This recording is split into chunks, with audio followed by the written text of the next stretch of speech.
Now, well, welcome to another episode of the podcast. Today we have a guest, Jerry Grover, all the way in Utah, where I hope to be moving to in the near future, fingers crossed. Just in terms of announcements, we hope to have a few episodes in the near future dealing with early Christianity and issues such as the theology one finds in 1 Clement. I hope to have Earl Amy on in the near future to discuss the ecclesiology and other topics of that text and the surrounding situation in 2nd century and 1st century Rome. But I'll be making more announcements on that in the future. I just want to get into today's episode because it's going to be a very fun episode. As I said, we have our guest today, Jerry Grover. Jerry, thank you for coming on today. Yeah, glad to be here. So maybe if you were to, before we kind of delve into your presentation today, maybe if you were to give an introduction to who you are and your interest in Latter-day Saint studies. I'm by trade, I'm a licensed professional geologist. I'm also a licensed professional civil structural engineer. I've also worked in translation, died in Chinese for some years, just as a side. Kind of fascinated with ancient number systems, things like that, just as an engineer. I am a Latter-day Saint. Grown up in the faith. Probably my interest in writing and doing research started 10 years ago or so. I kind of specialize in my research in scientific and linguistic studies related to the Book of Mormon. Don't really delve into too many other issues involving its history or those kind of things. It's pretty much my bailiwick, I guess. I've written quite a few books. I did geology, the Book of Mormon, going through the Book of Mormon, looking at all the geological parameters that are indicated there. Again, my approach is more of science, similar to some in the Christian, in the biblical studies. There are some scientists that have kind of looked at the plagues and more recently, the Sodom and Gomorrah find and the explosion of an asteroid. Basically identified the city of Sodom and Gomorrah through archaeology. So it's kind of approaching religious studies, but from a scientific aspect. There's not really many people in the Book of Mormon doing that kind of thing. So I guess unique. Okay, well, thanks for that. And I'll be linking to your paper on that covers the topic today on academia.edu, but I'm also going to be linking to Jerry's website where you can actually get copies of his books such as Geology and the Book of Mormon, as well as a copy of Brian Stubbs' book on Uto-Aztec and Semitic languages. It's that book is very rare and very difficult to find. I managed to get a physical copy at the Fair Conference, and I think that was the only one they had on sale. I'm the publisher of that book, yeah. So I published the book. They're all free to download. So I do sell books if people want them, but if they want a hard copy, it's just basically a cost. So it's not a profit thing. Yeah, I'm the type of bibliophile that just prefers having something in print, but I'm a bit of a boomer as well at my age, so. Yeah, no, I respect that. It's just that one of the reasons I did research was just to make it available for everybody, because I guess it's called the Book of Mormon Egghead Group likes to buy books, but a lot of the younger generation just wants free stuff off the internet. So that's you cater to both audiences. It's okay. Yeah. That's good. Okay, well, I'll let you share your screen for the presentation. I'll mute myself and I'll stop the video. But if there's any problems, I'll let you know. So okay.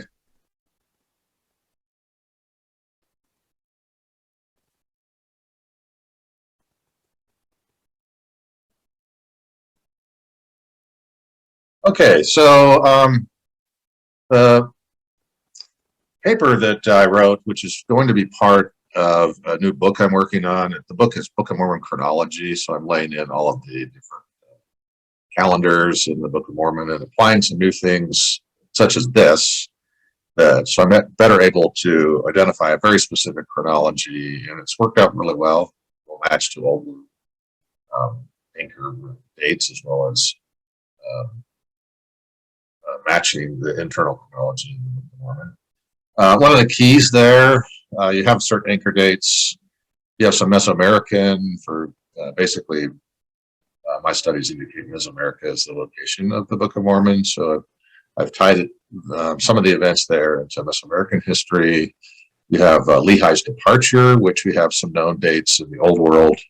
And then specifically, we have the birth date of Christ and a death date of Christ in the Book of Mormon. So the attempt here is to try to, part of it is to determine internal chronology of the Book of Mormon and then tie it to these anchor dates or approximate anchor dates in the Old World or in Mesoamerica, where we have it some known archaeological dates. So key to that is looking at the birth date of Christ. Now, in the Old World, basically, it's been somewhat narrowed from about 4 BC back to 7 BC. The primary parameter there in looking at Christ's birth is Josephus identifying a lunar eclipse just prior to Herod's death. And there were a few, but really the earlier one, the latest one was 4 BC, and then you can go back to 7 BC. So there is a time window there, and then people have various proposals, but there's not a lot of information from the Testament, obviously, as to when Christ's birth is. So some are relying on, some of the early fathers in the Christian church. But in the Book of Mormon, there is a discussion of the, all right. Let's see, let me go back. Okay, so kind of with that intro, one of the things in Mesoamerica that, and basically the premise or the understanding or indication in the Book of Mormon, knowing Mesoamerican cultural, basically knowing the Mesoamerican culture, determined that there was a solar eclipse at Christ's birth. Let me go through that and kind of give you the parameters of how that's determined. So, first of all, in Mesoamerica, among the Aztecs, and then we'll talk about the Maya, at the time of the solar eclipse, it's something very fearful, unlucky, portending the end of the world. They did certain things. The Aztecs would sacrifice prisoners and people with fair complexions. Not only fair, they didn't have to be prisoners of fair complexion, but they would actually be anybody with fair complexion. They also, all of the people would create a loud noise. They sang and sounded drums in their temples, basically because they believed that the sun was being eaten by a celestial jaguar or snake. And by raising all this ruckus, that would help the sun defend itself against the snake. The Maya were similar. They also did the uproar of loud noises. In Mesoamerica, they could predict when solar eclipses occurred. You couldn't necessarily predict that a solar eclipse would be visible at your location, because a solar eclipse only covers a very small portion of the Earth when it happens, but it is predictable, has cycles. So it is shown that they could predict those solar eclipse times. In the Book of Mormon, just before Christ's birth, the following things occurred. There was a specific day set apart to ritually kill the righteous Nephites, not all the Nephites, but it was basically obviously a minority of them. They were prisoners, meaning it doesn't talk about the prisoners being prisoners, but they obviously had to be in order to have been taken to sacrifice and rounded up. So they were considered prisoners. At least it would have met the criteria for the solar eclipse. And there's at least some premise that maybe they had a little fairer complexions. Perhaps they had, because they had some derivative ancestry, old world ancestry. Not certain of that, but wouldn't be inconsistent. And in the Book of Mormon, it said just prior to the day of sacrifice, the non-believers made a great uproar throughout the land. that word is nowhere else used in the Book of Mormon. So that is the trigger where it's indicative that this ritual sacrifice was basically because of a predicted solar eclipse. The text indicates that the Christ's birth date was after a night of illumination where it did not become dark, and that's a separate presentation, and was part of astronomical signs and wonders. So knowing that, we also know from the Old World, you're basically looking at 4 to 7 BC. I did look to see whether there were any solar eclipses that would have occurred in Mesoamerica during that time period. And in fact, there's one that fits very well. And it was one that actually quite rarely actually came up at sunrise. At sunrise, it was basically a full solar eclipse in Mesoamerica. So the April 16, 6 BC. It traveled, as solar eclipses do, in not that long a period of time, but it ended up in Persia being a partial eclipse at sunset. And basically the premise is that's where the Magi were located. So you have this solar eclipse occurring on April 16th. And in Babylon, a solar eclipse portended the demise of an old king with a new replacement coming. So actually having a sunset, an eclipse at sunset, would also have significance where the Magi presumably were located. Now, in the Book of Mormon, we have also a little bit more information about the length of Christ's life from the year indicators there. And we also have a much more specific time period between his crucifixion and his resurrection. So looking at those, basically because there were 3 days of darkness that occurred that corresponded with Christ being in the tomb. So that's how we are able to gauge that more exactly. And then, again, this Christ's life is about 33 years. So looking at the Old World dates, we also, knowing those things, we can test this date to see if it fits death date of Christ, right? And so within the Old World kind of biblical studies, the ranges that they have for Christ's death are 27 to 33 BC AD. There are a few indicators there. Basically, you had the 15th year of the reign of Tiberius, and then you have kind of the length of Christ's ministry, varying interpretations of that. Anyway, this is kind of the range that is given for among Old World scholars for Christ's death or crucifixion. So then the question is, are there any Old World proposals that are going to fit those parameters just mentioned, and any Old World proposals for his birth? Again, they're not a lot, but interestingly enough, there's astronomer Michael Molnar has come out with a book about 15 some years ago called The Star of Bethlehem, Legacy of the Magi. And what he does is he takes part of the issue with the Star of Bethlehem and all that is Herod didn't see it. Nobody really saw it. The Magi knew about it, but it doesn't appear to be as depicted in all of your, Christmas things of this great big star. They weren't aware of it. They didn't notice it. They asked, when did it come up? So that's been a question that's kind of plagued trying to figure out what the star is. Molnar basically takes the position that the Magi, he used the astrological techniques known to the Magi, or astrological techniques known to the Magi, to determine the astronomical signs of when the birth of a divine king would have perceived to occur.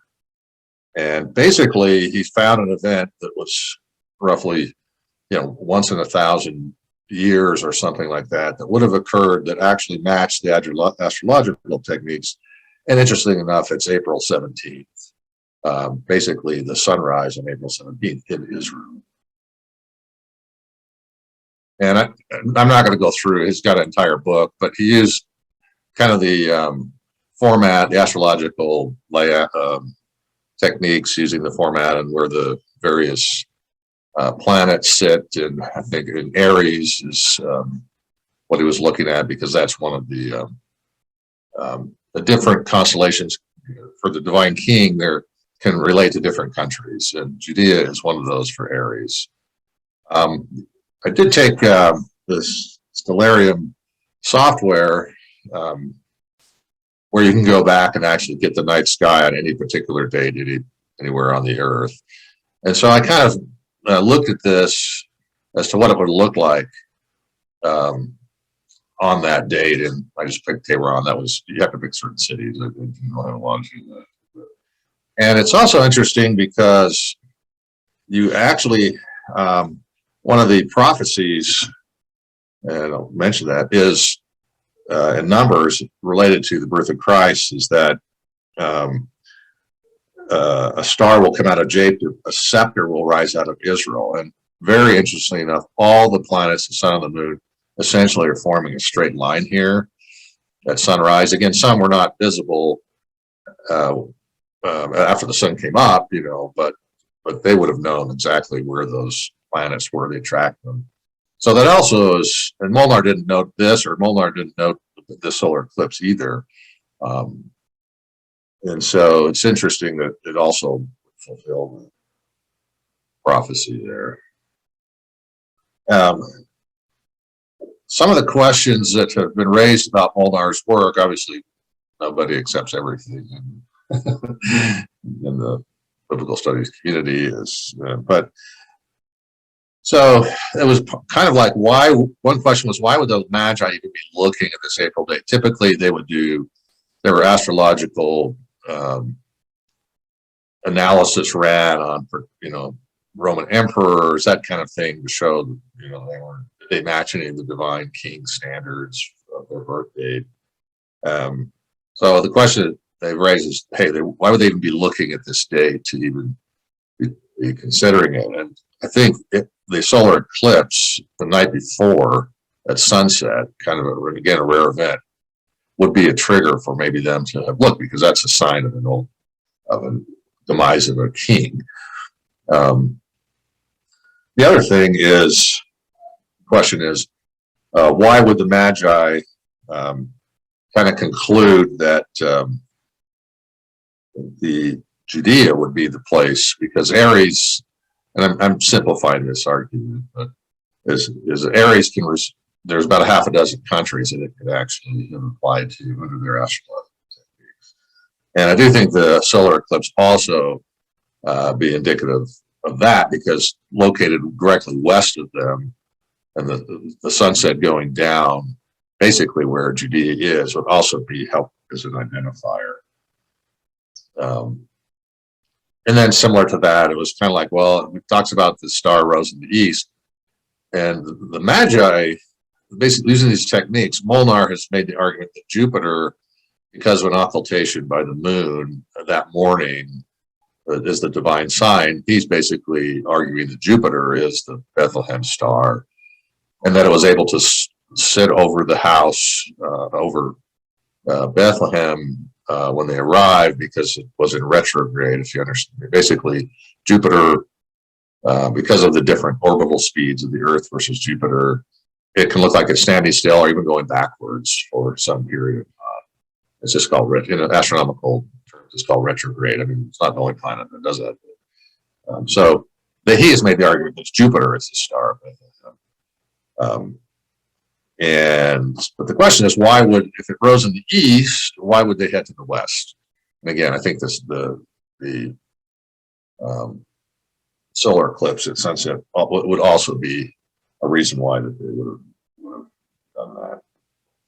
And then, as I mentioned previously, you have also, which Molnar didn't know, that this actually looks like the scepter prophecy would be fulfilled with this particular alignment.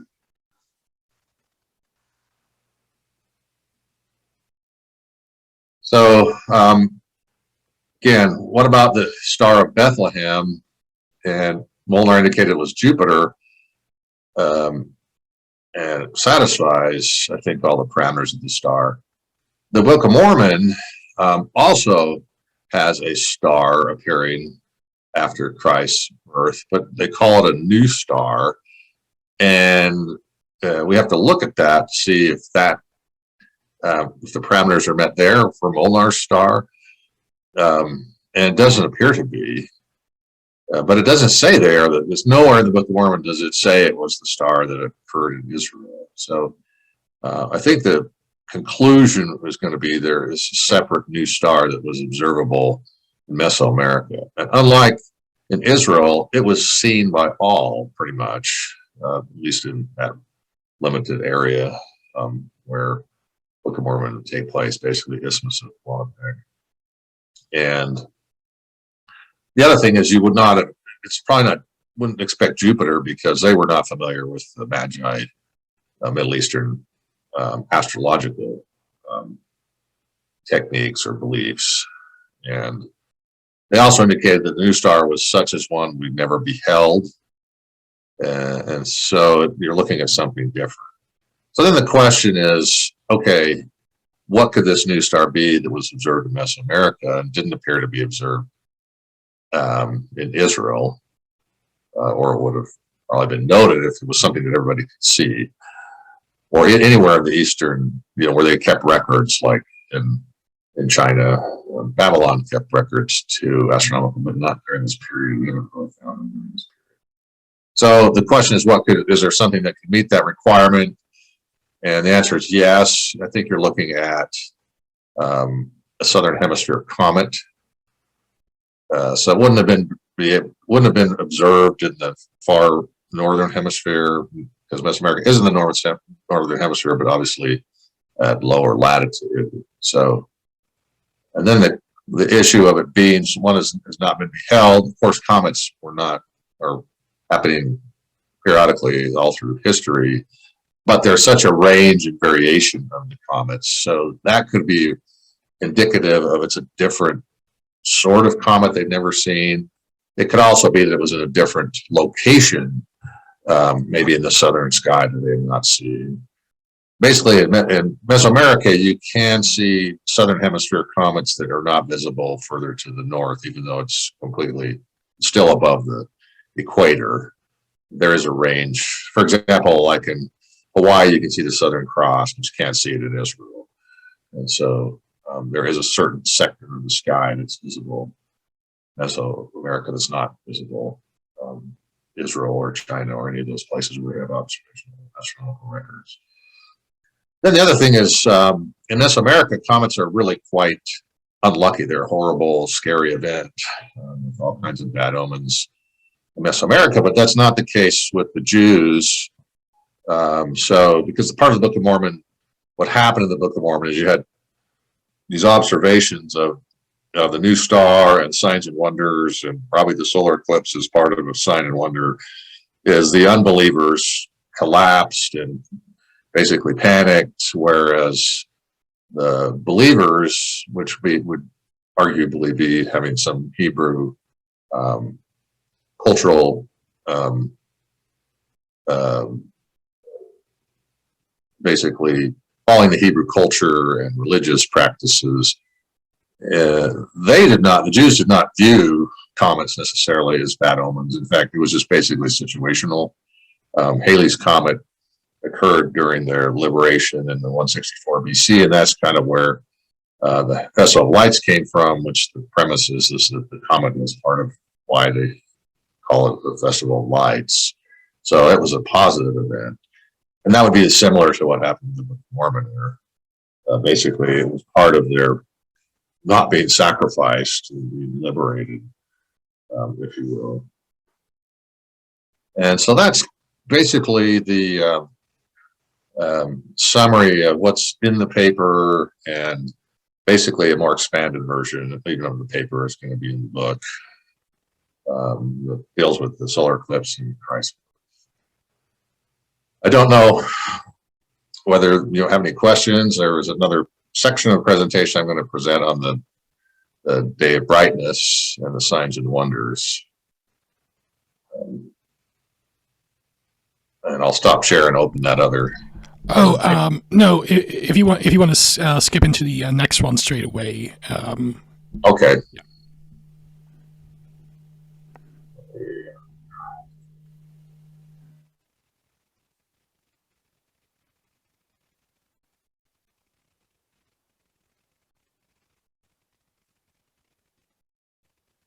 Okay. Second portion here of this presentation, we've discussed the solar eclipse and Christ's birth, fixing the date. There are other things. Part of what I do in my studies is take, just like in biblical studies, I'll take an event that seems a supernatural event of some sort and look to see if there are some naturalistic explanations for it. Doesn't mean that it's not miraculous and its timing and those types of things. Some people think that takes away from, the religiosity of the event.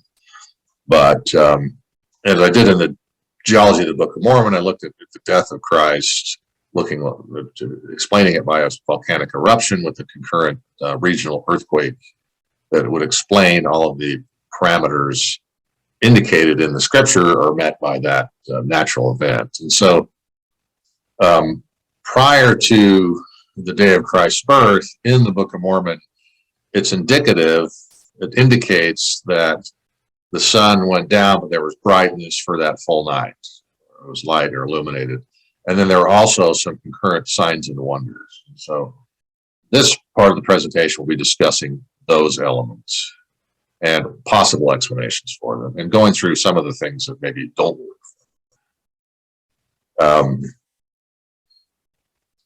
There are certain, I'd call them scriptural controlling parameters that discuss the event, and then I boil them into what the scientific what that would equate to in a scientific parameter. So in the Book of Mormon, and I'm also going off of, there was a prophecy 5 years earlier of the birth of Christ by Samuel the Lamanite, where he indicated certain parameters of the event. And then there's the actual event itself that was also described. So it's indicated there would be great lights in heaven, which will be a sign.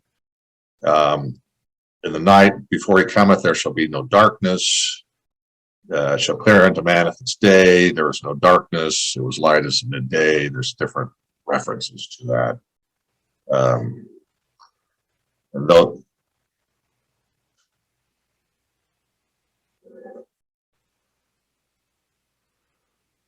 and again, it talks about that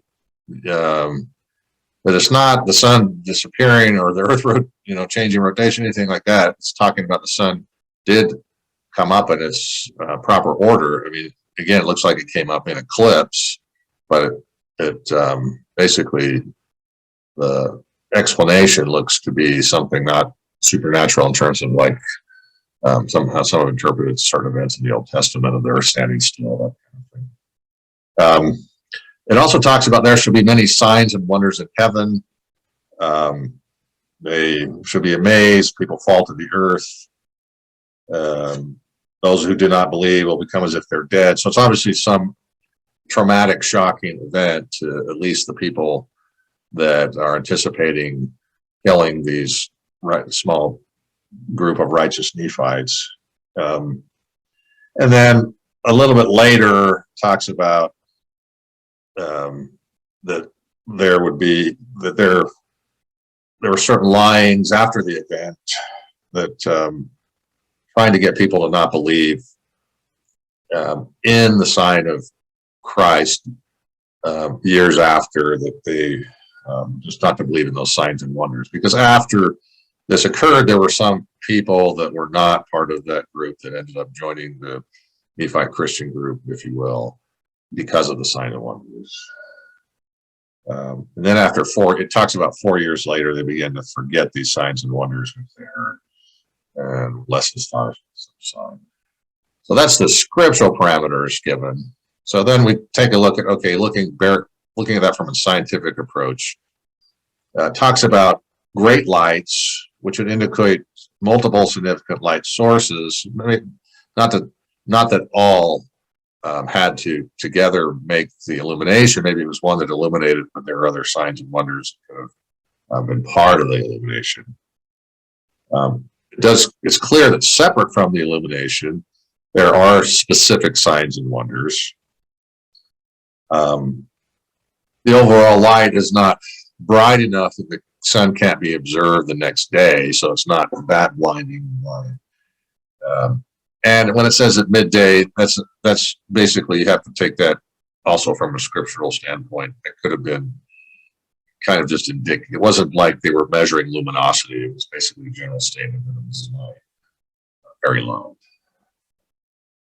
And then the overall light at least was present when the sun went down. Maybe what you'd say, maybe it was kind of there, but it wasn't observed because of the sun's brightness. So it's possible that it was there earlier and then also continued later after the sun came up the next morning. So,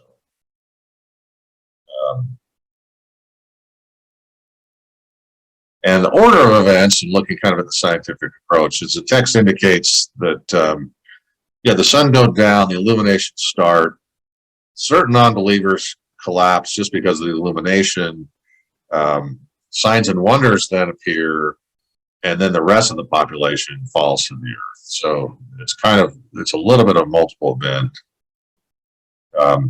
There's really no mention of when the signs and wonders ended, other than, they were in the night of illumination. But again, we know they were temporary because later they were convincing them that the signs and wonders were not really indicative of anything. They'd already ceased to exist, and likely the new star, temporary new star as well.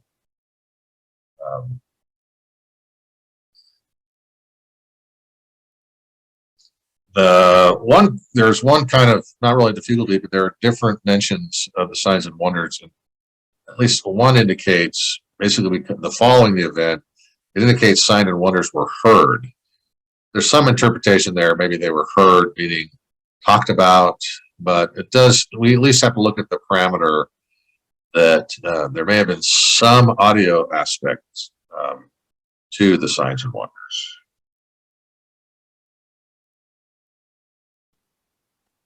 And then it's kind of indicative that the signs and wonders were, because they were signs, it would indicate maybe there was something about them that was something that would mean something more than just a meteor shower, that they maybe had some cultural interpretation of these signs that would be indicative of Christ, or at least negative for the pagan religions they followed, the non-Christians. Something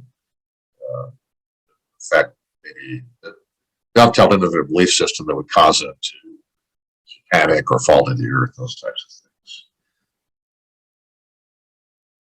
things. Other controlling parameters would be, you have to look at is, we don't have a documentation of any night of illumination, again, in the record-keeping areas, which would be Israel and China, basically.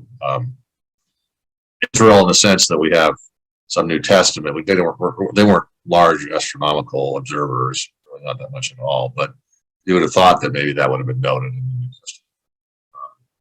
Then the Chinese actually did, have observations. They were more, it's not like everything that occurred they noted, but again, they were also looking at ruling, just verification of this ruler was properly in power, those kinds of things. But they did have pretty good records. So meaning we're not seeing the light of illumination documented there. So we'd have to look for some event that maybe is geographically specific in Mesoamerica. So basically could it have occurred just in Mesoamerica? You also have a duration. So how long, again, assuming the illumination, maybe it was observable. It was there during the day, but just not observable. So you kind of have a range of time period. It could have been 8 hours, which basically from dusk to dawn. That's all the illumination occurred, or it could have been extended into both other days. Obviously not in the night previous or the night after. And also, one of the things that there isn't really an indication of is some sort of like impact of, asteroid strike or something like that. There wasn't any description of sound or explosives, pressure waves. So you can that parameter can kind of be ruled out just on the description. One thing we need to look at or understand when we're trying to look at this event is that the actual rotation, because we're looking at a night event and we may look at things that are occurring only on that side of the planet as it's in the nighttime, is basically you look at the actual rotation orbital path. The side of the Earth that first rotates into dusk on the back is on the back side of the direction of travel. Essentially, dawn occurs on the leading side of the Earth as it's moving. Dusk is on the trailing side. So this is important in looking at, okay, is it something that the Earth maybe passed through or ran into? And I'll get into that. Again, the other question was geographic extent of the phenomena. I've already discussed it. It's obviously not worldwide. When you're looking at the event, the Book of Mormon, at least there are different geographic models, but basically you're looking at from Veracruz to somewhere down Chiapas, Mexico, for at least the area of the Nephites. At that time, Lamanites would have been Valley of Guatemala. So then you say, okay, and then what was the observable sky? So you have a limited area, 340 by 130 miles, and then you can see the horizon is some distance away, maybe up to 40 miles, because they talked about it being all over the land, right? I mean, again, that doesn't necessarily mean that every person saw it, but at least it was widespread enough that they recorded it that way. So you're kind of looking at least that geographic area. And then the question of how much illumination there was is subjective.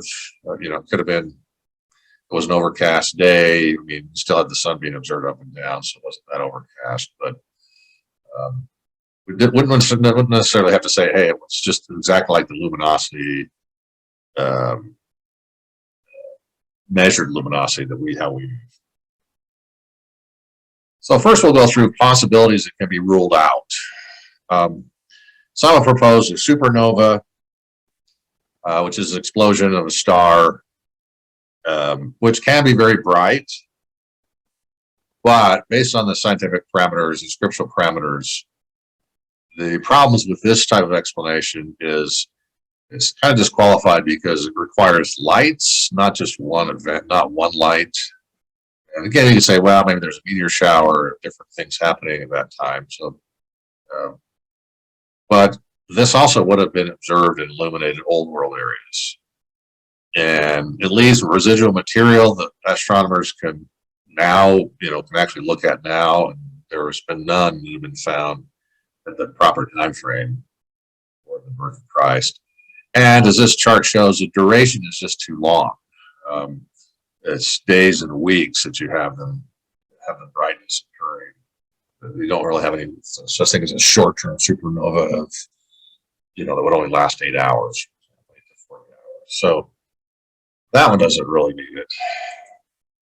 Some also proposed, they talked about the Tunguska event, which was an explosion of an asteroid or comet over Russia, early 1900s, and there was some observation of night light, I guess, if you will. But the explanation for that has been determined that it was probably noctilucent clouds. Noctilucent cloud, we'll discuss that in the next slide, but they cannot be seen all night long because they're basically a reflection. They're high clouds that reflect sunlight, and they're very high. So let's go next. And this is kind of a diagram that shows how noctilucent clouds are seen at night, but reflect light and are basically lit is that you have the sun hit those high clouds, and then you can see them, but you can only see them within certain hours of dusk or dawn, because as the Earth rotates, then they're not visible anymore, because it rotates past where the sun it can be seen reflecting on the clouds. So that is a problem for noctilucent clouds being something you'd expect that can explain the event. Meteor shower, comet tail. There have been some spectacular meteor showers with some strange, snake-like meteor falls. This is the 1833. Obviously, not a photo here. It's just a woodcut that somebody made of the event. It kind of seemed like it came from a central location, so it was kind of a spectacular event. Part of the problem is if you're looking at meteors, at least a significant number of meteors, again, that's the Earth running into existing dust comet tail, typically from a tail of a comet, an old comet. And so even though you can have some meteors occurring that are not in the leading portion, meaning they're brought in by gravity from the backside of the Earth, typically you're not going to be seeing these all the night. So, and they just aren't bright enough by themselves to explain the event. Now, there may have been meteor showers, part of the signs and wonders, but doesn't explain the illuminated event. Another thing to look at is the zodiacal light, Gegenschein. These are basically reflections of space dust. They would not be candidates by themselves. They may have been obviously present. They are basically reflections back, and the Gegenschein is because it has a focal point, so it like appears in the middle of the sky. It's basically the dust reflecting in a certain point based on the sun hitting the dust beyond the Earth and then reflecting back. They can change a little based on solar activity in terms of brightness, but again, they are not really good candidates because you would have seen them other places, probably similar brightness. They just don't get to the brightness that you need. So then we're looking at, there's not a lot left to look at. I mean, I've kind of ruled out most of the other things of that, but then you start to look at magnetosphere light effects. And basically, the magnetosphere, which most people are familiar with, basically protects the Earth from the solar wind. And so you basically have the magnetic field coming out of the Earth, solar winds hit it, go around it, but some of the plasma from the solar winds or ions does get entrained in the magnetosphere. And this is what we call the aurora borealis and also the southern lights. So you basically have this magnetic field it has a different pole necessarily than the rotational axis of the Earth, because the magnetic pole isn't necessarily the same. But these bands, it occurs in a band that fluctuates in size and width of the northern lights. And I think most people would be familiar with those. I'm not going to go into the explanation, but there is something interesting about the northern lights, is that there have been eerie sounds historically noted by some people that have observed the auroras, but it was kind of discounted because the auroras are so high that you would not even, in the atmosphere, you wouldn't expect to hear anything. But they have like a swooshing, hissing, crackling sound. These are the various descriptions, and these are given by people that were, scientists that were investigating. So it's folklore.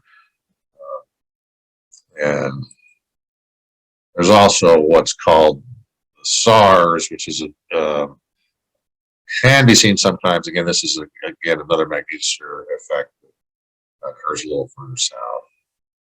And I will comment on there is an explanation that has been found for the sound of the aurora borealis. That is, there's actually ions that are dropping and hitting basically a temperature inversion. And then it's be like little capacitors discharging. It's kind of that crackling, hissing sound. So it's actually within distance of hearing. but there are ions that are coming down into the lower atmosphere. So that actually has gotten an explanation now. Recent investigations. That is an actual effect of the aurora borealis. Another thing that happens that is involved with the magnetosphere, or at least illumination of the magnetosphere, is a coronal mass ejection. And a coronal mass ejection is a large release, more than a solar flare, of plasma from the sun, and specifically from sunspots. And although they occur, more than once, a lot of them occur at the time of the shift in the magnetic field of the sun, which is roughly every 11 years. The sun actually goes into all these kind of strange magnetic torsions and things before it shifts. So that's kind of gets destabilized before it shifts. And it expels this material when it clear out into space, and they call them a interplanetary CME and ICME if it gets beyond, into the planets.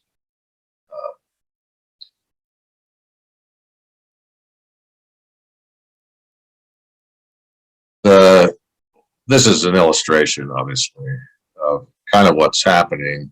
So it comes out as a large magnetic event, and in certain, it can go anywhere. So it's not necessarily going towards the Earth every time, but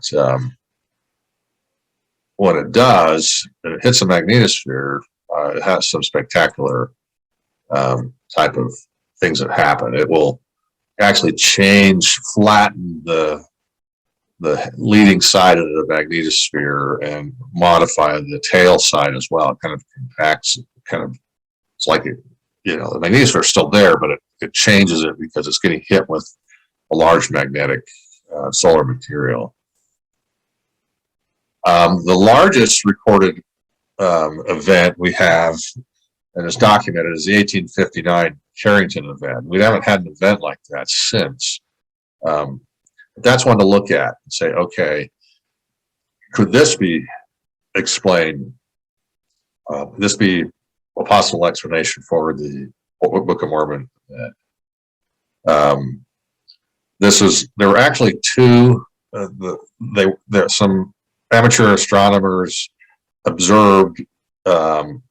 Basically, they were observing sunspots. They were super bright. All of a sudden, became very bright, and then some hours later, all of a sudden, there was a hit in the magnetosphere, because they actually did monitor the magnetosphere at that point in time.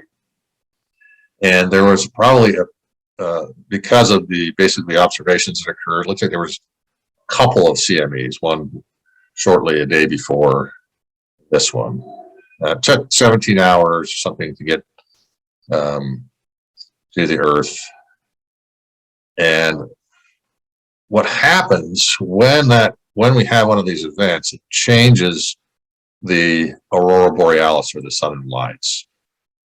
And what happens is it shifts everything to lower latitudes. All the northern lights go to lower latitudes and are being able to be observed in other places of the Earth where they typically are not observed. And in the Carrington event, there was also daytime luminosity that occurred. And basically, these are reports, a lot of them anecdotal, right? But basically, as described, in Mexico, it was bright enough to light the inside of houses. Some described it as equal to daybreak. East Asia, they described it as a colossal fire. Auroras over the Rocky Mountains. They woke up the gold miners. They started getting breakfast because they thought it was morning. People could read by it, newspapers by it.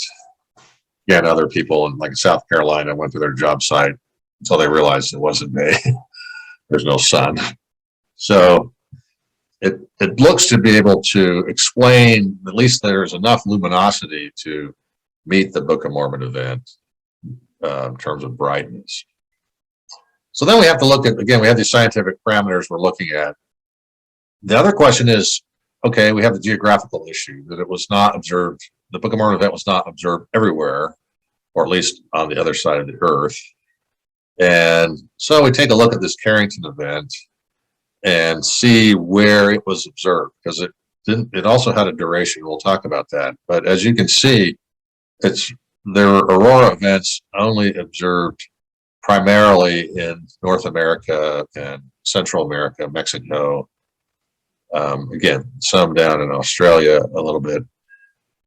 And the place in the northern latitudes where they occurred, those from time to time, the aurora borealis normally will extend out almost that far. So they would have not seen it as a totally significant different event, as they do see them from time to time. So, but down in Mexico, that's something they never, I mean, it's such a rare event that they would never be seen, and normally within the absence, unless there's a CME event.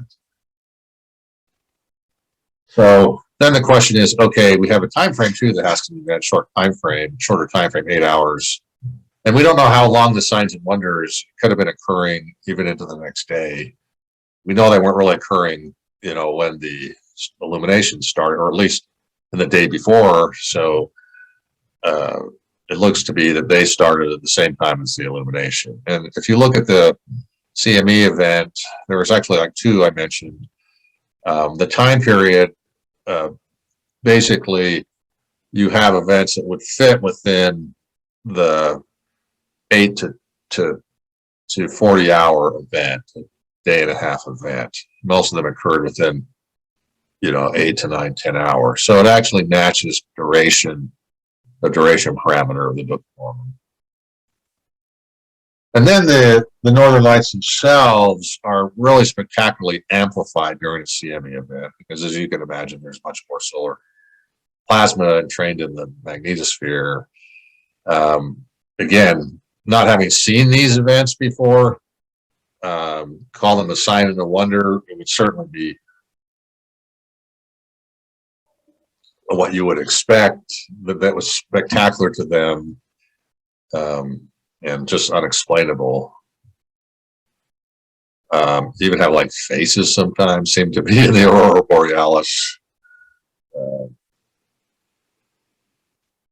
You just have kind of something that clearly meets the definition of what you consider a sign and wonder in ancient vernacular.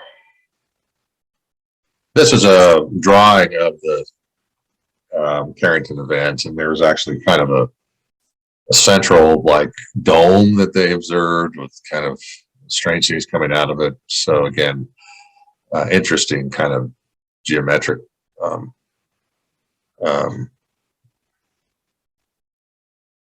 effects.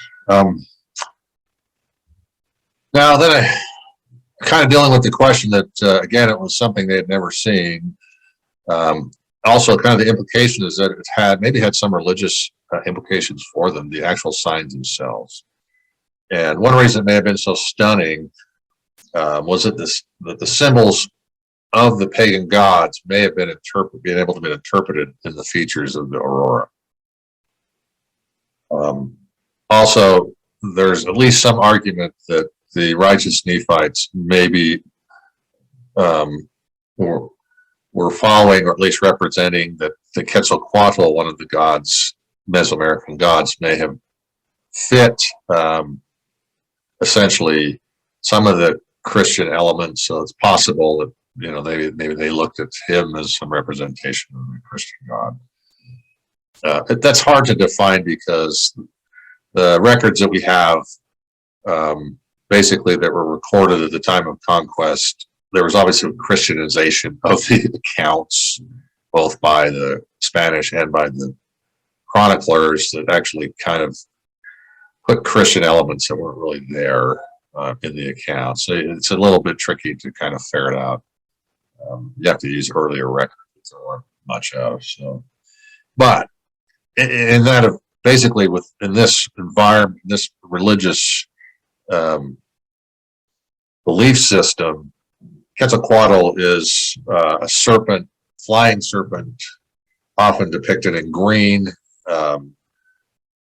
So you could look at the Northern Light events, the serpentine green, as indicative of those. Also, the sounds would be similar to a snake, the hissing, popping.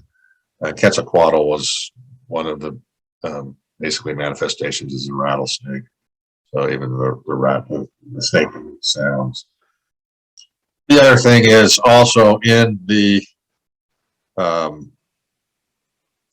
what you call the pagan belief system in Mesoamerica, they also had serpents in their belief set. So different gods, and then they specifically had, at least, and this would be significant in the occurrence of a sunrise solar eclipse, is that they believe that the fifth heaven contains snake, religious snake elements, and that's the level of heaven that holds the sun. Also, they viewed comets as really bad, so a comet also maybe appeared at that same time. That again, the serpent understanding of the serpent deities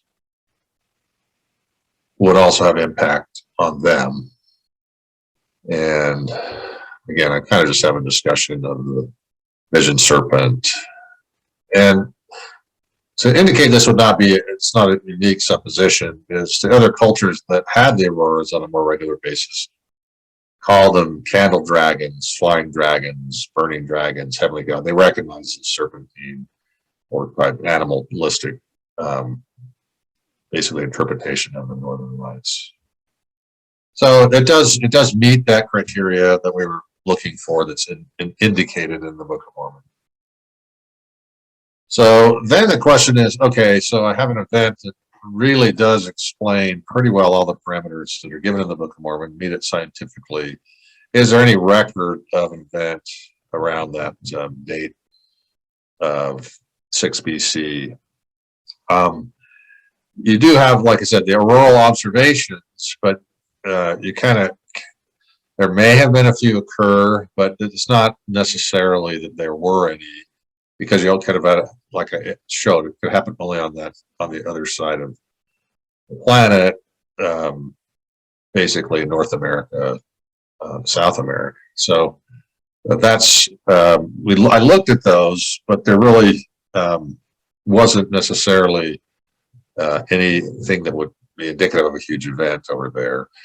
The other thing is trying to figure out, okay, CME events can occur at any time, but they typically occur, and statistically more often, at the end of solar cycles. So I did look at statistically whether actually looked at the events themselves that were recorded by the Chinese, etc. And it does look like at least it does fall within the potential of an end of the solar cycle. The solar cycles are not like exact; they average 11 years. They're not like the rotation of the planet. I mean, they just the magnetic field of the sun gets destabilized, and it reverses on average, but it can be in 9 to 12 years. So at least I did determine that the 6 BC having a CME at the end of a solar cycle and 6 BC, that is compatible. Then the other thing is there have been some studies on CMEs and trying to find the events maybe reflected in the historical record, and there is some indication that at least some of them may have some impact on the carbon-14 baseline, because it's formed by up in the upper atmosphere is where your carbon-14 formation, so that would affect that.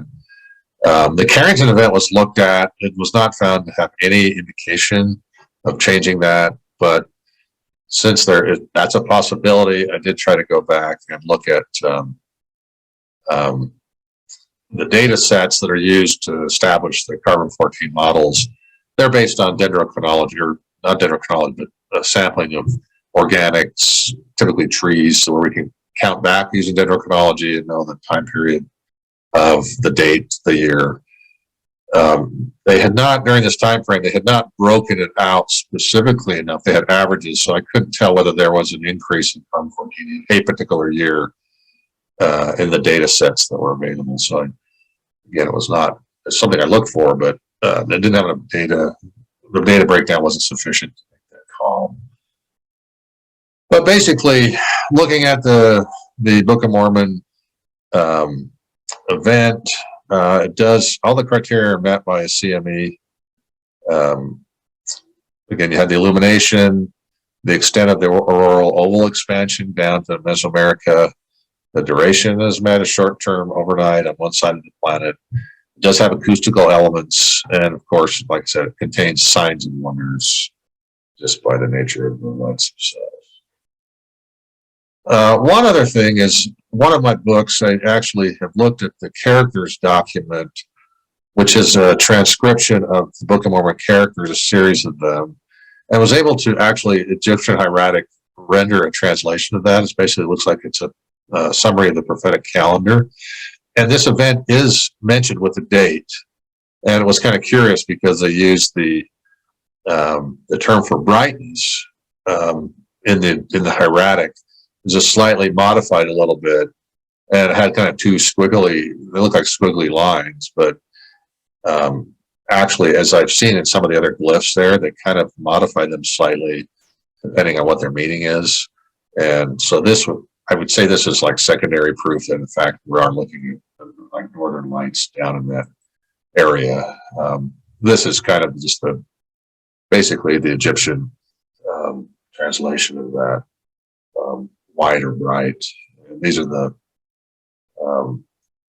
basically in Egyptian you have the monumental Egyptian, which is the actual hieroglyphs. The hieratic is kind of a shorthand, business, everyday utilization of the monument glyphs. They made it into a shorthand, so when you try to translate, you have to try to go through and find out what the word is, and then kind of work backwards through the glyphs. And these are so Mueller is basically the go-to academic source for determining the different forms of the hieratic, and then he's got them. Basically, here's the hieratic form, and then that matches the monumental hieroglyph form, and then you use the dictionaries of the hieroglyph forms to find out what the hieratic meaning is. So anyway, that kind of completes the presentation. These are other books that are available on this website to be downloaded for free of mine that I've written in the past. The geology, again, explains all the geological events. Ziff, Magic Goggles and Golden Plates, takes a look at the metallurgical techniques used to make the plates, and kind of goes into detail of how that actually does match the ancient techniques that would be expected. Sumerian roots, the Jaredite names have been kind of a mystery to people and trying to determine where they came from. But I kind of looked at it and says it's not, unlike a lot of the Hebrew and a few Egyptian names in the Book of Mormon that are kind of straightforward, these appear to be based on Sumerian etymological roots, but structured in a Mesoamerican. There wouldn't be Sumerian names, but if they use a Sumerian words and compounded them in the Mesoamerican fashion of creating names, then you actually can figure out what they are. And so I was able to explain all the unknown words in the Book of Mormon, and also most of the Jaredite names, which, again, names in the Book of Mormon are metonymic, meaning they actually mean either some reflection of the character that they're talking about, or the place name. For example, Laman in the Hebrew is Lamon, which means unbeliever. So it kind of reflects the what's going on in the Book of Mormon. Swords of Shul is basically looking at the chronology of the Jaredites and comparing it to the Olmec culture, which matches very well, and basically mapping out in the land northward geography in the Olmec area where all those events probably happened and occurred. Evidence of Meteor Religion in America is basically comparing the Maya religious beliefs to the Order Meteor beliefs, which is the pagan beliefs in portion of the Book of Mormon, and it actually matches pretty well. This Exploring Explanatory Power, that is Brian Stubbs' work, which I published for him, again, free of charge, and he owns the copyrights I don't, but it's available. One of the agreements is that it would be available for free download off my website, and I pay him something for his download. But that's basically, in a summary, he's identified about 1,500 terms through sound shifts and using the historical linguistic method, 1,500 Egyptian and Semitic terms that are present in the Uto-Aztec language family. And then these two translation books, again, I did a translation of the characters document. I did an earlier one, and then I updated it based on additional research a few years ago. So, and then I do have some just miscellaneous articles on my academia.edu and also on my website. There's a few of the articles. There's videos. The actual, on this website too, is Brian Stubbs' work. I've got kind of a compilation of all of his academic material that's available there. And so it's kind of if you're interested in Brian Stubbs' work beyond even this book, that's a good go-to place as a reference page. So anyway, that completes the presentation.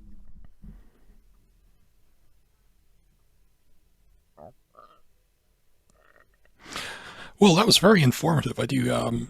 Thanks again. I do really appreciate that, and I'm sure those who will listen to it will appreciate it as well. For instance, my boss is huge into astronomy and stuff like that, so I'll be sending this to him straight away. Now, you mentioned this is part of a book that you're hoping to write. So, do you have any estimate as to when it will be ready and finished? I'm almost to the editing stage. I've got. It's like a 700 pager or so. my type of book. Yeah, I don't do anything, well, because partly that's part of the problem, in my opinion, in Book of Mormon studies, is a lot of people are just writing articles. A lot of these things are way too in depth to really just treat in an article format.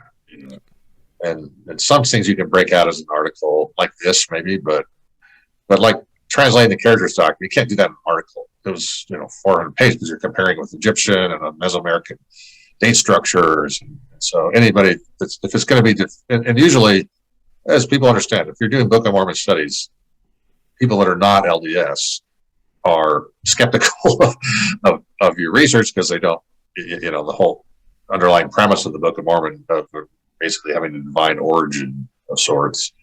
So you do have to establish in great detail what your argument is, and you can't just, it's not, and I don't care about articles for my career, or I don't have to publish so many articles as professors do, that kind of thing.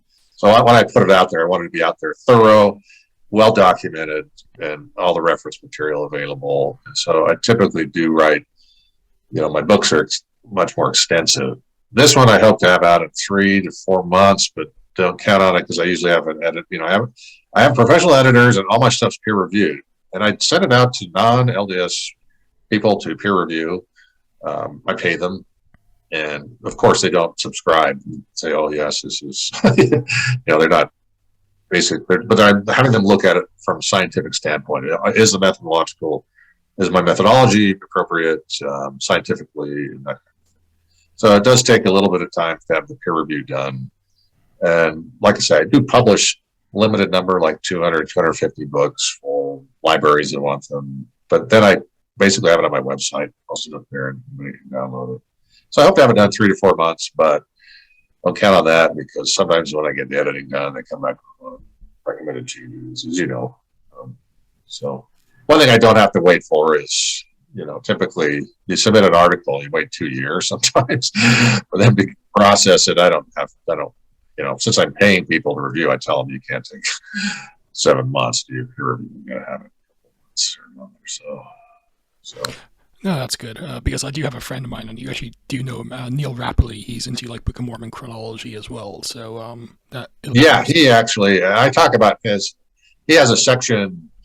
He kind of approaches. Well, mine's different, obviously. I've got a different. I'm using the characters document for one, and then I also use the other new things like this that help establish the chronology.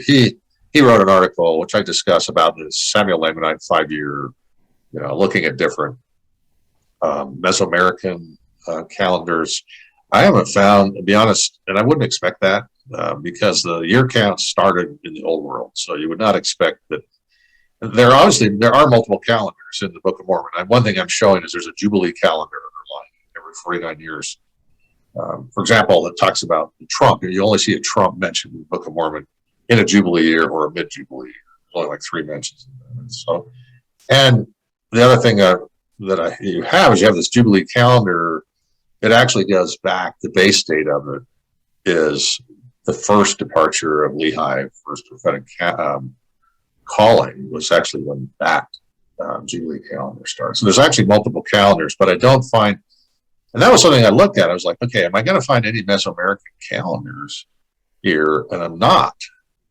Interesting enough, really. I mean, there's a solar calendar, but part of it was like, I can see why, because all the Mesoamerican calendars, most of them are significantly integrated into the religion. So for them to adopt as their religious calendar, I'm not saying they didn't know about these other calendars, they probably did and use them for businesses, it does not appear that they wanted to contaminate their prophetic religious calendar with these other calendars. So basically, it looks like you have a lunar calendar, uncorrected lunar calendar. I'm not the first to make this argument. Spackman made it, that occurs up until Christ, basically 9 years after Christ is when that count seems to have ceased. But the characters document actually has the date of the destruction in a reign of the judges calendar date. So it's still continued to run, even though they read in the calendar a solar calendar retroactively 9 years after Christ. And actually, if you follow that calendar through underlying the solar calendar, you actually can see it in the Book of Mormon, in 4th Nephi. And I also go into a lot of it. One of the things that is clearly happening is sacred number, the year counts, which a lot of people said, why does he say the 23rd year pass, the 24th year pass, the 25th year pass, knowing that the space on the plates was kind of precious, meaning he's not going to just include stuff that didn't need to be included. So he's listing years where nothing happened. And then he's also, there's like through Alma, you think, okay, that's every single year he's talking, this year, but there's actually gaps in there because you don't really notice a few 2 to 3 years. And the sequences and the gaps are reflecting sacred numbers, both the Hebrew and Mesoamerican sacred numbers. I can show that. And 4th Nephi especially, if you lay out, because 4th Nephi has these strange, like the 51st year and the 59th year. People said, what is he doing there? And in the Maya text, they did that a lot. They would use the intervals of their sacred numbers when in their codices, their divination codices. So they were really big into these intervals and gaps. And you're seeing the same thing. I laid that out, 4th Nephi. And the intervals of all the sacred numbers are found if you lay it out graphically. So this book will include a lot more than just basic calendar count. It's actually showing how the calendar count is reflective of sacred number systems. And the characters document showed that as well, meaning that because there were number sets in there, which I figured out, and it was kind of like, why are they using a 40 and a 13 to make 53? Like, it's a strange way of constructing a number. But then I figured out they're using preferentially the sacred numbers. 13 is one, and then any multiple of 20, because 20 is a sacred number. So it's kind of fascinating. And, of course, the Hebrews did that too. In the Bible, you have, a description of Solomon's temple, you have 10 and the number 7, 5. So it's not unique to Mesoamerica. It's the Hebrew also. So that's why the book is a little bit long, because it goes into a lot more than just okay, here's a specific calendar. But it does seem to indicate, based on what you told Sharon about the book, that it would indicate that the Book of Mormon, in terms of its chronology and so forth, it's a pretty complex text. Oh yeah, and you don't, it's kind of clear that even the translation of it wasn't meant to render that out, but probably the original text, it was quite important. And I think that's just the way that they wrote, right? And so when they constructed a religious codex, really what the Book of Mormon is, Mormon and Moroni, they were constructing it in the culture that they knew too, and so it had a lot of these numeric, basically cultural sacred things that were integrated into it. The translation didn't necessarily, bring that out, but because it's just translated into English numbers, which our numbers don't really mean anything special. But there's things like the number 24, for example. If you look at that, basically you had the brother Jared and his 22 friends. So you have 24. It looks like to be a founding and also a destruction number. Oraha, the first king, had 24 sons. Then you had the 24 Jaredite plates, which were basically representing the end of the Jaredite civilization. Then we don't have the 160 pages, but at least Sorensen has calculated the first Nephite group was 24 people, and then you have Mormon. At the last battle, the day before, there's 24 survivors. So there are certain numbers that we can see. There was importance for certain numbers. Number 9, which is basically indicative of death, the underworld in Mesoamerica. You have 9 gods of the underworld, which is there also links. All these things link to lunar cycles, but you have Chrysanthemum, 9 moons. Then he died. Nephi, son of Helaman, disappeared. All of a sudden, 9 years later, he disappears.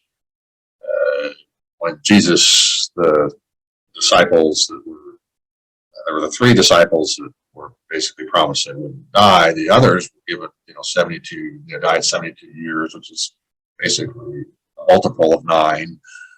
So you do see kind of certain numbers if you're looking closely that represent, and even have a Mesoamerican bent. So, but again, it's not pointed out. It's just part of what they did. We did. It doesn't. They would have understood that in their culture. We don't. We're just looking at it some number. Sure, but it would seem like it would be reflective and consistent with a translation of a text that was in some way or another tied to Mesoamerica as well. So. Oh yeah, definitely. Yeah. So, right. So the kind of discussion started with Neil. He wrote on the basically the 5 years, comparing it to tunes. I actually have another explanation for that. It actually matches to the exact date. Looking at the year count and using the uncorrected solar calendar. And I can also go back, since I know the date of Christ's birth, you can go back using the uncorrected lunar year, and you arrive at Lehi's departure basically a couple of weeks before the siege started. And then they went back during the break in the siege. That's why, they knew that Jeremiah was in prison. So it actually, basically, I'm kind of getting exactly the right dates in the old world. And then in Mesoamerica, I have made the correlation that there's the Lamanite king that is discussed at Mormon battles is named Aaron. Well, there's a king in the Maya, basically a high king, where there's date documentation that he came in and knocked off Tikal. His name is, in the translation of the Maya, is born of fire. Well, Aaron, the etymological roots for Hebrew, are conceived in flame. So it's basically a calque, so which they used in Mesoamerica. So they're not like transliterating the name, they're translating the name into their own language. And he actually knocked off everybody basically 1 year before the final battle that took place when he came over. And so that's one reason why Mormon, they had no idea they were inundated by it. Meaning, clearly they weren't getting all these people from increased birth rates. They were consolidating power is what you had with the Lamanites. That's why they came in such force. And I can actually show kind of that actually the date that Mormon picked probably was picked on purpose to not be during the cycles of Venus that would have been, important to the Maya for their battles. And so it was during the season when they would have gone to battle. Anyway, so there are some Mesoamerican elements I can show, I think, in there based on that. So we're now able to tie actual events in the Book of Mormon in Mesoamerica to actual known dates in the Mesoamerica where we have them, and correlates very well, both geographically and so that's part of the book too. And I also deal with kind of these little issues, conundrums like Enos. The time frame seems a little too long for Enos, and then also Amaron. How could he? Looking at it, you'd think he'd be 140 years old or something. And then I also look at the Book of Ether, where you have these, very long lifespans, but it's pretty clear they were doing a year count. They looked like they were following the calendar around, just, a different year length. And so that puts your people that are, there's one that's 140 something years, Coriantor, basically it puts them at 100 years. So it basically brings it into the realm of scientific possibility. So I think I can, that's what you would expect, because that's the Olmecs. That's the only calendar they used that we know of. They weren't using the long count or these other calendars. So, but I think the key is, is it's clear in the Book of Mormon there are multiple calendars running. Meaning they had the uncorrected lunar calendar, they had the solar calendar. They're probably familiar with these other calendars, which is very Mesoamerican, right? I mean, even we have multiple calendars. Most people don't think about it that way. We run a multiple calendar. We have solar calendar, which is, our years. We have a fossilized lunar calendar. Those are the months. I mean, we don't run it continuously now. We just frozen it and say these periods of time. But the weeks calendar, we have a calendar of weeks which runs, doesn't care about, months or years. It just runs every week, right? And so you have to kind of start rethinking things. A lot of our modern people were just like, oh, there's one calendar. It's like, well, really, we're not following one calendar. We're following solar calendar, fossilized lunar calendar, and a week's calendar that runs independently. Well, they had more calendars, but that was the way they did things in Mesoamerica. And they were very time oriented, and everything. Calendars were part of the religion more so than a week's calendar, which has a religious calendar. It was very important to the Hebrews. We don't, now it's just a time or something wrong. But so I kind of get into that is, talking about the uniqueness of those calendars in this book as well. So. Well, no, that's perfect. And it does seem like it will show more plausibility for the Book of Mormon as a translation of an ancient document, as well as shown interpretive or exegetical data as well, which will to interpret it internally as well. So I look forward to that book. Definitely do let me know when it's out, and I'll definitely plug it on my blog and stuff like that, because I'm sure others will appreciate it as well. But with that, again, I do greatly appreciate your time and the presentations you gave today, and I'm sure others will find it very informative and educational as well. Yeah. By the way, one side of my family is from Dublin, so I won't hold that against you. Way back. I knew there was a reason why I liked you. They were taken prisoner and sent to Bermuda by the English, and then made their way up to Nova Scotia and were like ship captains. But I mean, it's a circuitous route back to Ireland. That's interesting. But yeah, Durkee is was the family name. So. Oh, cool. Well, with that, again, Jerry, I do greatly appreciate your time, and I do look forward to your book being released in the near future. So, okay, yeah, well, great.